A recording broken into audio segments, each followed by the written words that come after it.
Assalamualaikum warahmatullahi wabarakatuh. Saya Tahmid, calon guru penggerak angkatan 10 Kabupaten Luwu Utara, akan melakukan sesi wawancara bersama Bapak Nasri SPDI, Kepala Sekolah UPT SD Negeri 119 Balakala, Kecamatan Masamba, Kabupaten Luwu Utara, terkait pengambilan keputusan berbasis nilai-nilai kebajikan. Assalamualaikum Pak. Waalaikumsalam warahmatullahi wabarakatuh. Maaf mengganggu waktu Bapak. Ya, enggak apa-apa. Ini kebetulan ini masih pagi sekali saya berkunjung ke sekolah Bapak. Jadi mungkin sangat mengganggu ya Pak. Ya, Tidak apa-apa Pak. juga enggak apa-apa ya. Oh, ya. Baik. Ya, oke. Gini Pak. Hari ini saya berkesempatan melaksanakan tugas saya sebagai calon guru penggerak angkatan 10 Kabupaten Luwu Utara terkait pengambilan keputusan berbasis nilai-nilai kebajikan sebagai pemimpin Pak. Iya. Begini, saya akan mengajukan beberapa pertanyaan, bisa Iya, Pak? boleh. Oke. Selama ini kan Bapak sebagai kepala sekolah Iya. dan itu merupakan pengalaman yang terbaik ya yang Bapak sudah rasakan sampai saat ini. Insyaallah ya. Iya. Di sekolah Bapak kan pasti banyak ditemukan masalah-masalah atau Iya. kasus-kasus. Iya, sudah tentu. Apa kasus tentang guru, tentang murid, Iya. atau mungkin orang tua murid, Iya. ya. Bagaimana Bapak mengidentifikasi kasus-kasus yang merupakan dilema etik atau mungkin rujukan moral? Iya. Jadi pertama kita harus mengetahui betul apa pokok persoalannya. Iya. Ya, apakah itu persoalan yang kedua-duanya mengandung unsur kebenaran, ataukah ada kebenaran dan ada kesalahannya? Ya, artinya ketika kedua persoalan itu mengandung unsur kebenaran, berarti dia pada masalah dilema etika. Nah, tapi kalau ada benarnya, kemudian ada juga satu sisi ada kesalahan, ada yang salah, berarti itu pada rujukan moral. Ya, jadi situ dulu kita bedakan apakah Yang Bapak banyak temukan dilema etika apa rujukan moral? dilema etika. Oke, baik. Dilema etika. Oke, kan Bapak sudah pernah menemukan kasus ini dan banyak terjadi di sekolah Bapak tentang masalah dilema etika. Iya. Selanjutnya, bagaimana Bapak menjalankan pengambilan keputusan terkait kasus-kasus yang kepentingannya sama-sama benar atau sama-sama mengandung nilai kebajikan? Yang biasa saya lakukan adalah meminta masukan dari rekan-rekan guru yang ada di sekolah. Kita diskusikan bersama, kemudian kita sampai pada pengambilan keputusan. Baik Pak, langkah-langkah atau prosedurnya itu seperti apa Pak? Ya. Pertama kita melihat nilai-nilai kebajikan dari kedua persoalan itu. Ya, kemudian yang kedua kita mencari fakta-fakta yang relevan dengan masalah itu. Kemudian siapa-siapa yang terlibat di dalamnya. Iya ya. Iya, sekira seperti itu. Iya. Ya, kan Bapak sudah menyampaikan prosedurnya atau langkah-langkahnya. Sekarang dalam pengambilan keputusan terkait kasus dilema etika ini, hal apa yang Bapak anggap paling efektif? Yang menurut saya efektif ya itu tadi, melibatkan teman-teman dalam pengambilan keputusan. Ya. Ya, termasuk meminta saran-saran dan masukan dari teman-teman guru. Baik Pak, selanjutnya kan pasti dalam sebuah diskusi atau kolaborasi bersama teman-teman guru tersebut pasti ada tantangan yang dihadapi dalam pengambilan keputusan. Iya. Bagaimana tantangannya Pak? Iya. Tantangannya ketika di dalam musyawarah atau dalam pertemuan itu sendiri, Ya. ada teman-teman yang berbeda pendapat atau berbeda pandangan melihat suatu persoalan. Nah, disitulah kita kemudian berusaha untuk memberikan alasan yang lebih rasional untuk mengambil keputusan yang tepat. Ya. Oke, luar biasa Pak. Iya. Selanjutnya, adakah jadwal tertentu dalam penyelesaian kasus dilema etika ini atau Bapak langsung menyelesaikan di tempat pada hari itu, dan bagaimana bentuk atau prosedur penyelesaiannya? Kita pelajari dulu kasusnya, masalahnya. Ketika masalah itu cukup sederhana dan bisa diselesaikan hari itu juga, maka kita selesaikan. Tetapi ketika masalahnya lebih kompleks dan lebih rumit untuk penyelesaiannya, maka kita mencari waktu tertentu yang bisa memungkinkan semua guru yang ada di sekolah itu bisa hadir, kemudian kita meminta masukan-masukan atau saran-saran dari mereka. Oke, baik Pak. Begitu ya Pak. Iya. Ya, tergantung jenis masalahnya ya, Iya, Pak. jenis masalahnya. Yang masalahnya mudah Ya, langsung pada hari itu. diselesaikan hari Ya. itu juga. Iya. Kalau masalahnya kompleks harus Harus buat jadwal. buat jadwal. Ya. Nah, kita undang siapa-siapa yang bisa kita minta masukan, Ya. yang bisa kita peroleh informasi tentang pokok-pokok persoalannya. Gitu. Ya. Oke, baik Pak.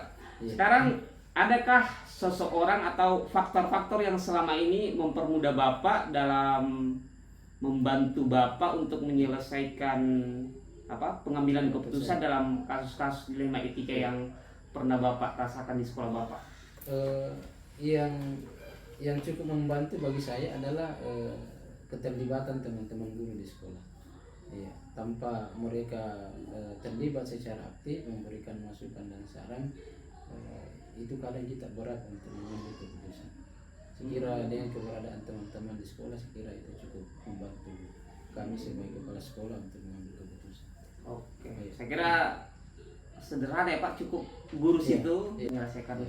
Nah, kecuali ada persoalan-persoalan tertentu yang memang membutuhkan keterlibatan orang tua siswa, Iya. komite, ya, itu baru kita undang mereka untuk hadir di sekolah, melihat secara langsung apa pokok persoalannya, kemudian kita minta masukan. Ya, saya kira itu hal terbaik yang Bapak lakukan dalam mengambil sebuah keputusan, dan nantinya pasti dari pengambilan keputusan itu pasti akan berdampak pada diri Bapak dan warga sekolah. Ya. Selanjutnya, pembelajaran apa yang bisa Bapak petik dari pengalaman dalam mengambil keputusan terkait dilema etika, Pak? Ya, pertama itu yang pelajaran bagi saya yang sebegitu berarti adalah bagaimana kita bisa mengolah satu masalah. Ya, apalagi ini persoalan dilema etika yang kedua-duanya mengandung unsur kebenaran. Ya, kadang kita berpikir kita melihat masalah yang paling banyak unsur kebenarannya, ya.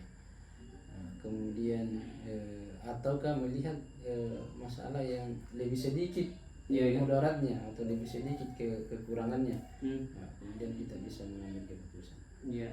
Saya kira seperti itu, Pak. Oke, kalau keputusan itu sudah selesai diambil, mungkin bagaimana apa yang dirasakan oleh warga sekolah? Ya, pelajaran apa yang bisa diambil selain Bapak sebagai pemimpin? Ya. Pasti ada pembelajaran yang diambil oleh guru-guru di sekolah Bapak. Ya, saya kira teman-teman di sekolah juga secara tidak langsung mereka akan memahami bahwa ternyata seperti ini prosesnya dalam menyelesaikan masalah.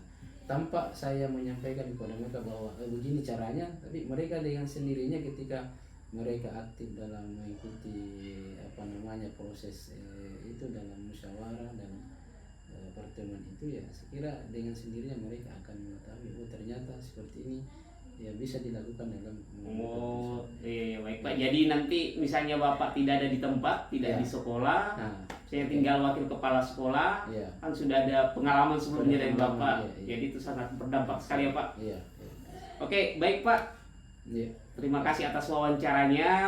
Ini sangat bermanfaat sekali bagi saya sebagai guru dan calon guru penggerak. Dari pengalaman-pengalaman Bapak yang sampaikan, saya sangat termotivasi untuk bisa melakukan hal-hal seperti yang Bapak lakukan.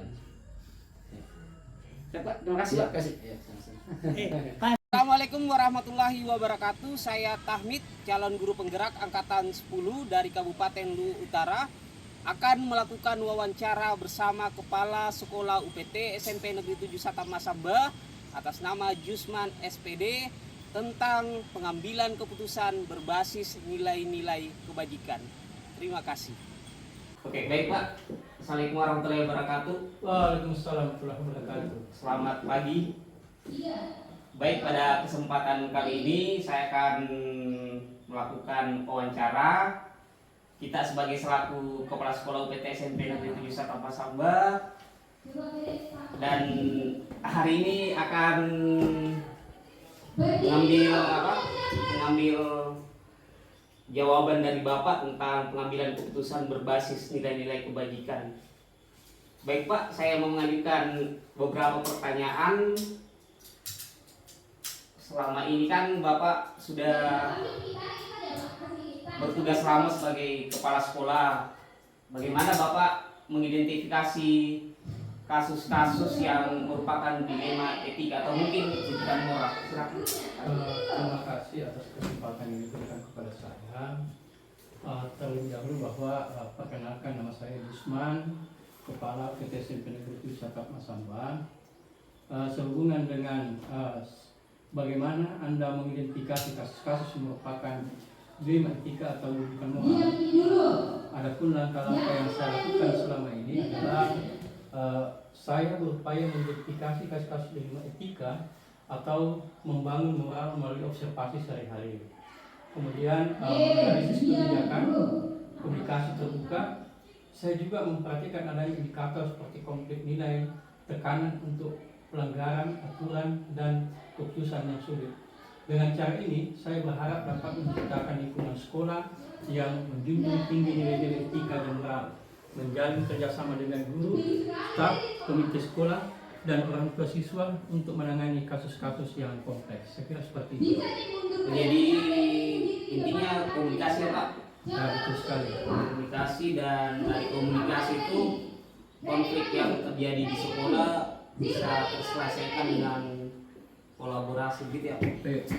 Selanjutnya Pak, bagaimana Bapak menjalankan dalam mengambil keputusan di sekolah, terutama pada dua kepentingan yang sama-sama benar atau sama-sama mengandung nilai kebajikan? Untuk pengambilan keputusan di sekolah yang berhubungan dengan kasus-kasus di mana dua kepentingan yang sama-sama benar atau sama-sama mengandung nilai kebajikan, adapun yang saya lakukan selama ini adalah untuk kasus dilema etika yang akan mempertimbangkan kedua hal yang sama-sama benar tersebut, kemudian membenturkan faktor apa atau pihak mana, kemudian apakah kepentingan individu atau banyak orang yang ingin saya pertimbangkan, kemudian dari nilai-nilai tadi apakah mengandung nilai-nilai kebenaran atau keabsahan, serta nilai rasa adil dan belas kasihan, ataukah berdampak untuk saat ini atau seterusnya. Dan saya akan bermusyawarah dengan terutama kepada wakil kepala sekolah yang ada di sekolah ini. Oke, saya pikir tadi yang dimaksud Bapak ada paradigma yang terjadi, dan paradigma itu ada kepentingan individu dan kepentingan warga sekolah yang harus diselesaikan, seperti itu ya Pak? Betul sekali. Ya, lanjut Pak. Bagaimana langkah-langkah atau prosedur yang Bapak lakukan mengenai hal ini? Adapun prosedur yang saya lakukan selama ini adalah mempertimbangkan pertama kepentingan peserta didik jika kasus itu berhubungan dengan peserta didik, dan mengadakan rapat guru untuk bermusyawarah tentang kasus yang dialami tersebut. Oh, intinya musyawarah ya Pak? Iya, betul. Iya. Dalam mengambil keputusan pada kasus-kasus politik yang Bapak sudah sampaikan itu, apa yang Bapak anggap efektif untuk dilakukan?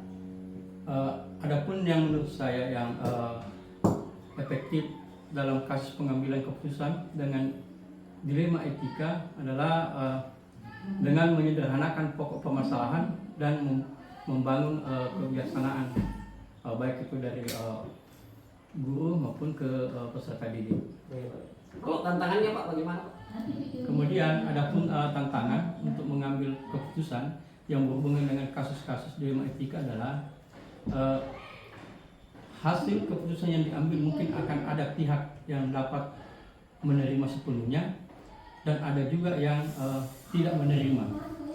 Proses untuk dapat memberi pemahaman pada sebagian orang untuk dapat menerima dan menjalani keputusan yang diambil menjadi sebuah tantangan, serta untuk tetap berlapang hati dalam menjalankan keputusan yang sudah disepakati bersama. Jadi intinya bahwa adapun tantangan ini pasti ada yang merasa dirugikan dan ada yang merasa diuntungkan. Seperti itu. Oh ya, itu tantangannya ya Pak. Ya. Sekarang mengenai jadwal, adakah jadwal tertentu kita buat dengan warga sekolah yang bermasalah atau langsung menyelesaikan masalah pada hari itu, dan bagaimana bentuk atau prosedurnya untuk menyelesaikan atau mengambil keputusan? Untuk masalah jadwal itu sebenarnya tergantung dari permasalahannya. Kalau memang permasalahannya itu kompleks, itu akan kita buatkan jadwal. Tetapi kalau memang tidak terlalu kompleks, maka tidak ada jadwal tertentu dalam menyelesaikan sebuah kasus. Kemudian prioritas kasus memang yang perlu diselesaikan secepatnya tergantung dari jenis kasus yang pentingnya kasus tersebut diselesaikan secepatnya. Kemudian agar terciptanya lingkungan sekolah yang kondusif buat semua warga sekolah. Jadi kesimpulannya untuk sementara itu tidak ada jadwal terstruktur untuk menyelesaikan. Kecuali ketika itu melibatkan antara orang tua, maka pihak sekolah itu akan mengundang orang tua ke sekolah untuk menyelesaikan permasalahan tersebut. Jadi yang saya tangkap Pak, jadi tergantung jenis kasusnya Pak. Ya, betul sekali. Oke, lanjut Pak, apakah ada seseorang atau faktor-faktor yang mempermudah atau membantu dalam pengambilan keputusan dilema etika ini? Kalau menurut saya selama ini adalah itu tergantung komunikasi saja. Maksudnya bahwa komunikasi yang baik dengan semua warga sekolah itu adalah faktor yang mempermudah. Kemudian pengelolaan emosi yang baik dan pemahaman tentang teori pengambilan keputusan sebagai seorang pemimpin menjadi faktor yang mempermudah dan membantu dalam pengambilan keputusan. Seperti itu.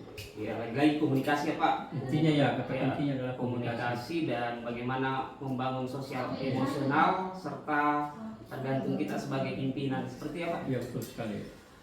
Kalau sudah ada seseorang atau faktor-faktor yang membantu, pastinya ada pembelajaran yang bisa kita petik dalam pengambilan keputusan dilema etika ini. Apa yang bisa Bapak ambil?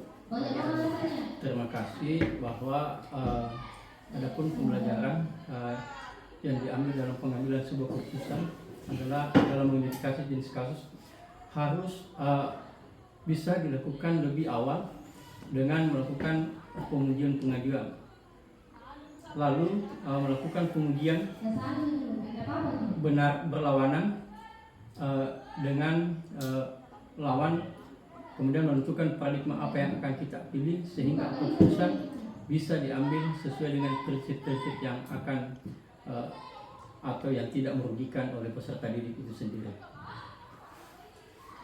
Oke, saya sudah bisa tangkap. Jadi pembelajaran yang diambil itu ada pengajuan, kapan, atau mungkin siapa-siapa yang bisa dikumpulkan untuk menyelesaikan masalah.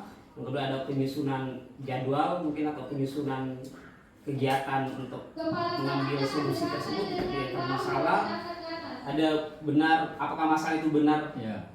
Benar dan benar atau benar dan tidak, dan bagaimana paradigma kita dalam menyelesaikan masalah tersebut, dan prinsip apa yang diambil untuk mengambil keputusan atas masalah yang terjadi. Mungkin seperti itu ya Pak. Ya, betul sekali.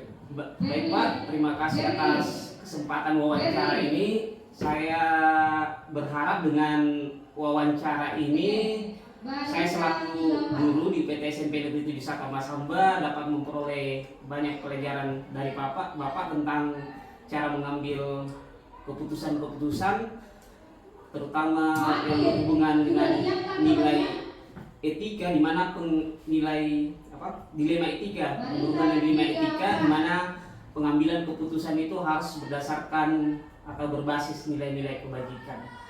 Terima kasih atas kesempatannya Pak. Assalamualaikum warahmatullahi wabarakatuh. Waalaikumsalam, semoga sukses. Ya.